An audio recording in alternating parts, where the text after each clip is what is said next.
നോമ്പ് തുടങ്ങിയതേ ഉള്ളൂ. പാകിസ്ഥാനിൽ ഏതാണ്ട് ഹലാലായിട്ടുള്ള മരണങ്ങൾ തുടങ്ങിയിട്ടുണ്ട്, പൊട്ടിത്തെറികളും.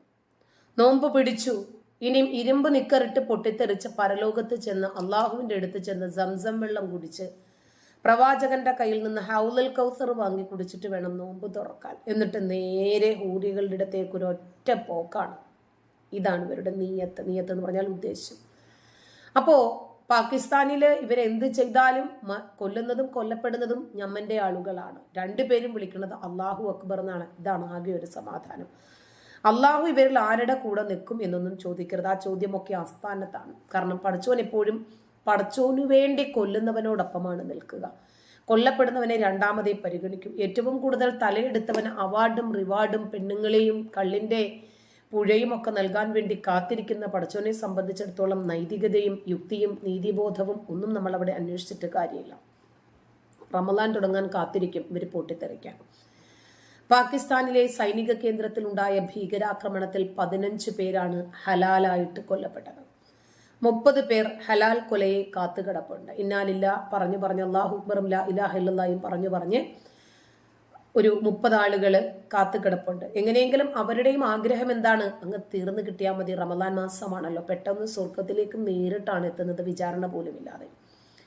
കൊല്ലപ്പെട്ടവരിൽ 7 കുട്ടികളുണ്ട് എന്നാണ് വിവരം. സമാധാനം. അങ്ങനെ ആ കുട്ടികൾക്കും സ്വർഗം കൊടുക്കാൻ ഈ പൊട്ടിച്ചവന് കഴിഞ്ഞു. വടക്കു പടിഞ്ഞാറൻ പാകിസ്ഥാനിലെ സൈനിക കേന്ദ്രത്തിലാണ് ആക്രമണം ഉണ്ടായത്. കൊല്ലപ്പെട്ടവരിൽ 6 പേർ ഭീകരരാണ് എന്ന് സൈന്യം ഔദ്യോഗികമായി അറിയിച്ചു. സമാധാനം. 6 പേരെ കൊണ്ട് ഇനി ഉണ്ടാകാൻ പോകുന്ന സകലമാന വിപത്തുകൾക്കും അക്രമങ്ങൾക്കും ഒക്കെ ഒരു പരിഹാരമായി. ഈ 6 പേർ ഒരുപക്ഷെ ജീവിച്ചിരുന്നാൽ 6 ലക്ഷം ആളുകളുടെ ജീവൻ എടുക്കാനുള്ള തലച്ചോറ് ഇവരുടെ ബ്രെയിനിൽ ഉണ്ടാകും. ഇവർ വർക്ക് ചെയ്യിക്കും. അതുകൊണ്ട് അത്രയും തലവേദന ഒഴിഞ്ഞു എന്ന് പറയാം. സ്ഫോടക വസ്തുക്കൾ നിറച്ച വാഹനങ്ങൾ സൈനിക ക്യാമ്പിലേക്ക് ഇടിച്ചു കയറ്റിയായിരുന്നു ആക്രമണം നടത്തിയത്. സമാധാനം. സമീപത്തെ പള്ളി തകർന്നും നിരവധി ആളുകൾ മരിച്ചിട്ടുണ്ട്. അല്ല, ഇവർ കാഫിറുകളെ ഇല്ലാതാക്കാൻ വേണ്ടി ഇറങ്ങിത്തിരിക്കുമ്പോൾ എന്തായിരുന്നാലും പാകിസ്ഥാനിലെ മുസ്ലിം പള്ളിക്കകത്ത് കാഫിർ വരില്ലല്ലോ. അപ്പൊ അതിനകത്തുള്ളതും ഞമ്മന്റെ ആളുകളെ തന്നെയല്ലേ കൊല്ലുന്നത്. ഇവർക്കൊരു ഒറ്റ ആശയമേ ഉള്ളൂ: കൊല്ലുക, കൊല്ലപ്പെടുക. പരിക്കേറ്റ ആളുകളെ ആശുപത്രിയിലേക്ക് മാറ്റിയിട്ടുണ്ട്. തകർന്ന കെട്ടിടങ്ങൾക്കും മതിലുകൾക്കും ഇടയിൽ കുടുങ്ങിയ ആളുകളെ പുറത്തെത്തിക്കാനുള്ള രക്ഷാപ്രവർത്തനവും നടന്നു വരികയാണ്. ആക്രമണത്തിന്റെ ഉത്തരവാദിത്വം പാക് താലിബാൻ ഏറ്റെടുത്തിട്ടുണ്ട്. റമദാൻ ആരംഭിച്ചതിന് ശേഷം പാകിസ്ഥാനിൽ നടക്കുന്ന 3ാമത്തെ ആക്രമണമാണിത്. സംഭവത്തിൽ ഖൈബർ പഷ്തൂൺഖയിലെ മുഖ്യമന്ത്രി അലി അമീൻ ഗന്ധാപൂർ മുതിർന്ന പോലീസ് ഉദ്യോഗസ്ഥരോട് റിപ്പോർട്ട് ആവശ്യപ്പെട്ടിട്ടുണ്ട്. റമദാൻ തുടങ്ങിയിട്ടേ ഉള്ളൂ. റമദാൻ 1 1 പൊട്ടിത്തെറി, റമദാൻ 2 2 പൊട്ടിത്തെറി, റമദാൻ 3 പൊട്ടിത്തെറി. ഏതാണ്ട് നോമ്പ് 3 ആകുമ്പോഴേക്കും 3 പൊട്ടിത്തെറി കഴിഞ്ഞു. അപ്പൊ റമദാൻ 30 ആകുമ്പോഴേക്കും 300 പൊട്ടിത്തെറി നമ്മൾ പ്രതീക്ഷിക്കണം. കാരണം ടീംസ് ഇവരാണ്. റമദാൻ തുടങ്ങുന്നതിന് മുമ്പ് തന്നെ ഇവര് ഇരുമ്പ് നിക്കർ തയ്പ്പിച്ച് കാത്തിരിക്കുവാണ്. സ്ഫോടക വസ്തുക്കളൊക്കെ ഉണ്ടാക്കാൻ ഇവർക്ക് തന്നെ അറിയാം. പ്രത്യേകിച്ച് ആരും ഒന്നും കൊണ്ട് കൊടുക്കണ്ട. പിന്നെ അവരുടെ രാജ്യത്ത് ഇതൊന്നും നിയമവിരുദ്ധവുമല്ലല്ലോ. വടക്കു പടിഞ്ഞാറൻ പാകിസ്ഥാനിലെ സൈനിക വിളപ്പിലേക്ക് സ്ഫോടക വസ്തുക്കൾ നിറച്ച 2 കാറുകളാണ് ഇടിച്ചു കയറ്റിയത്. ആക്രമണത്തില് 9 പേര് സ്പോട്ടിൽ തന്നെ കൊല്ലപ്പെട്ടു. കുറച്ചു കഴിഞ്ഞപ്പോൾ 15 പേര് മരിച്ചു എന്ന് കേട്ടു. 25-ലധികം ആളുകൾക്കാണ് പരിക്കേറ്റത്. പിന്നീട് നോക്കുമ്പോൾ 30-ലധികം ആളുകളെ പരിക്കേറ്റ നിലയിൽ ആശുപത്രിയിൽ കണ്ടെത്തുകയും ചെയ്തു. ചാവേർ ആക്രമണത്തിന് ശേഷം 12 തീവ്രവാദികൾ കോമ്പൗണ്ടിലേക്ക് അതിക്രമിച്ച് കയറാൻ ശ്രമിച്ചതായി ഒരു ഇന്റലിജൻസ് ഉദ്യോഗസ്ഥൻ AFPയോട് പറഞ്ഞു.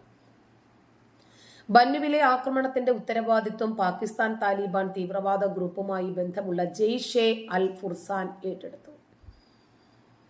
3ാമത്തെയാണ്. നോക്കണം, റമദാൻ തുടങ്ങിയിട്ടേ ഉള്ളൂ.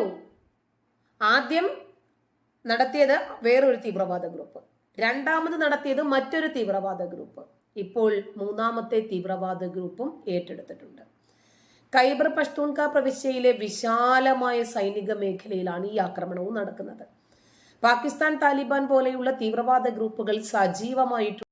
സ്ഫോടനത്തിൽ 4 അടി ഉയരമുള്ള 2 ഗർത്തങ്ങൾ രൂപപ്പെട്ടു. അവയുടെ തീവ്രത കാരണം പ്രദേശത്തെ 8 വീടുകളെങ്കിലും തകർന്നിട്ടുണ്ട് എന്നും ഉദ്യോഗസ്ഥർ പറഞ്ഞു. റമദാനിൽ സ്ഫോടക വസ്തുക്കൾ ഉണ്ടാക്കിയതും ഇരുമ്പ് നിക്കറിട്ടതും ബെൽറ്റ് ഇട്ട് ടൈറ്റാക്കിയതും നഷ്ടമായില്ല.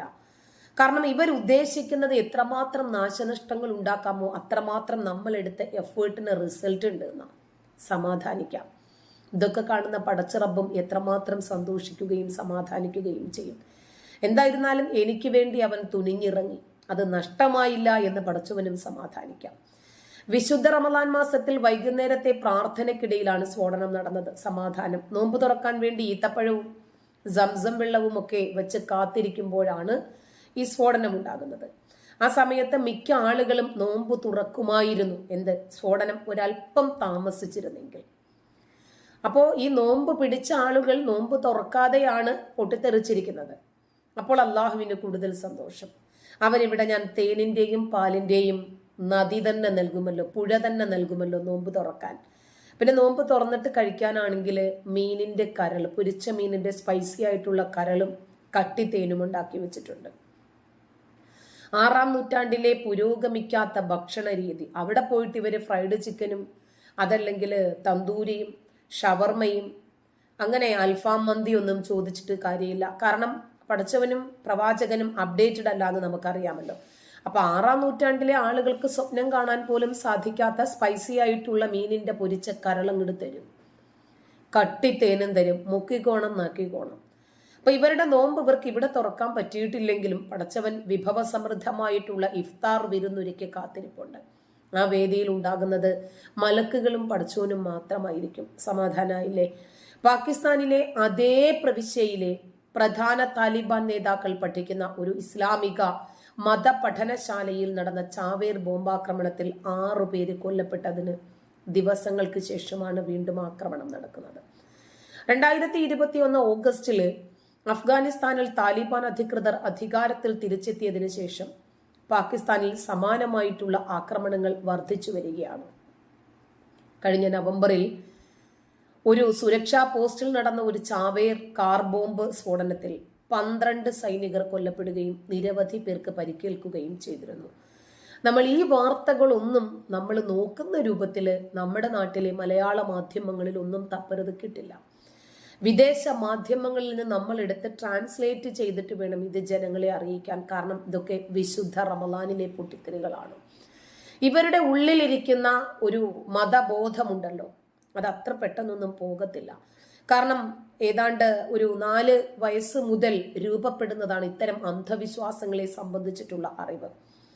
നമ്മൾ ഇരുമ്പ് നിക്കറിട്ട് റമദാനിൽ പൊട്ടിത്തെറിക്കുകയും നമ്മൾ നേരെ സ്വർഗത്തിലേക്ക് എത്തുകയും ചെയ്താൽ അള്ളാഹുവിന് ഇതിൽ പരം വേറെ ഒരു സന്തോഷമില്ല. പിന്നെ നമ്മൾ ഒറ്റയ്ക്കല്ലല്ലോ പോകുന്നത്, കുറെ ആളുകളെ കൊണ്ടുപോകുന്നു, കുറെ കെട്ടിടങ്ങൾ കൊണ്ടുപോകുന്നു, പള്ളികൾ നമസ്കരിച്ചു കൊണ്ടിരിക്കുന്ന ആളുകളെ കൊണ്ടുപോകുന്നു, പള്ളികളും മതപഠനശാലകളും ഒക്കെ പൊട്ടിത്തെറിപ്പിക്കുന്നു. ഇതിൽ പരം ഒരു സന്തോഷം പടച്ചവന് ഇനി ഉണ്ടാകാനില്ല. ആ ലോകം മുഴുവനും സൃഷ്ടിച്ച് പരിപാലിക്കുന്ന ആകാശഭൂമികളുടെ മുഴുവനും ഉടമസ്ഥനായ അള്ളാഹുവിനെ സന്തോഷിപ്പിക്കാൻ വേണ്ടി ആ സാഡിസ്റ്റ് പടച്ചവന് സന്തോഷമുണ്ടാകണമെങ്കിൽ കുറേ മയ്യത്തുകൾ നിരത്തി കിടക്കണം. നമ്മൾ സാധാരണ കാണാറുണ്ട് പലസ്തീനിലും ഇതേ അവസ്ഥ തന്നെ. നോമ്പ് തുടങ്ങുന്നതും ഇവര് കാത്തിരിക്കും. കാരണം ഈ നോമ്പ് വരെ ഞാനുണ്ടാകും. നേരത്തെ തന്നെ വേണ്ടപ്പെട്ടവരോട്, ഉറ്റവരോട്, ഉടയവരോടൊക്കെ യാത്ര പറഞ്ഞിട്ട് ഇവർ സജ്ജരായിരിക്കുവാണ് പൊട്ടിത്തെറിക്കുന്നതിന് വേണ്ടി. അങ്ങനെ മരണം ഉറപ്പിച്ചു. ശരി കാലമാടന്മാരെ, നീയൊക്കെ അങ്ങ് പോയി ചിന്നിച്ചിതറിക്കോ. ജീവിക്കണമെന്ന് ആഗ്രഹമുള്ള ആളുകളെ കൂടി എന്തിനാ കൊണ്ടുപോകുന്നത് എന്ന് ചോദിക്കരുത്. ഒറ്റയ്ക്ക് പോയാൽ പടച്ചവനോടെ സ്വീകരിക്കില്ല. കുറേ ആളുകൾ കൂടിയുണ്ട്, കാഫിറുകൾ കൂടി ഉണ്ടെങ്കിൽ അള്ളാഹുവിന് ഇതിൽ പരം ഒരു സന്തോഷം വേറെ ഉണ്ടാകത്തില്ല. നന്ദി.